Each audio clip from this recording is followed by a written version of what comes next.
Professor, always good to see you. Obviously, this is going to be a big week for President Trump and the Epstein files. There's an email that came out in this latest batch that said that the dog that hasn't barked is Trump. Do you know what that means? I have no idea. It's obviously a reference to the Sherlock Holmes story about the dog that didn't bark being very, very strong evidence.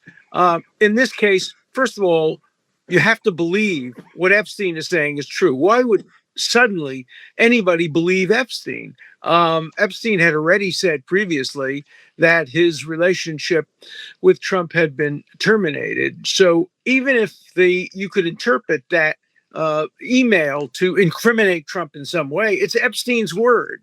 And Epstein's word seems at this point to be utterly worthless. In the same email, by the way, Epstein says that Trump is insane and that I'm close to being insane. And I'm so pleased that Epstein has said such negative things about me in his emails, because it corroborates what I've said, and that is I terminated my friendship with Epstein as soon as I learned that he was accused of all these terrible, terrible things. So, I'm hoping more and more and more emails come out, because if you're innocent like me, you want everything out there because it will exculpate you. If you're guilty, you can understand why people would want to suppress the emails.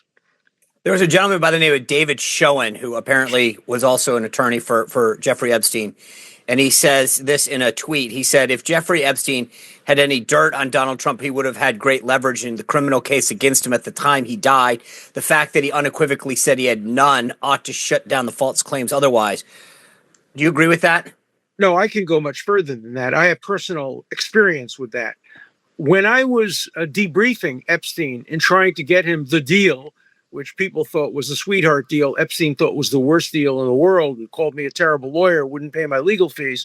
But when I was debriefing him, I said to him, Jeffrey, if you have anything on anybody important, you have to tell me that, because I may be able to be using that to get you a better deal. And then I gave him a list of names of people. And in the list of names was Donald Trump.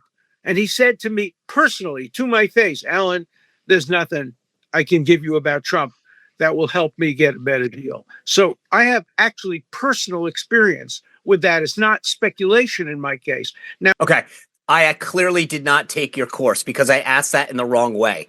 If Epstein says, I don't have anything on Trump, then you got to believe he doesn't have anything on Trump. There would be no reason for him not to tell you that he had something at that point. I think that's right. And okay. I believed it because I pressed him pretty hard, and I pressed him on other people. And he did tell me about one other person that he had things on. And I did provide information about that. So yes, about some people, no about other people.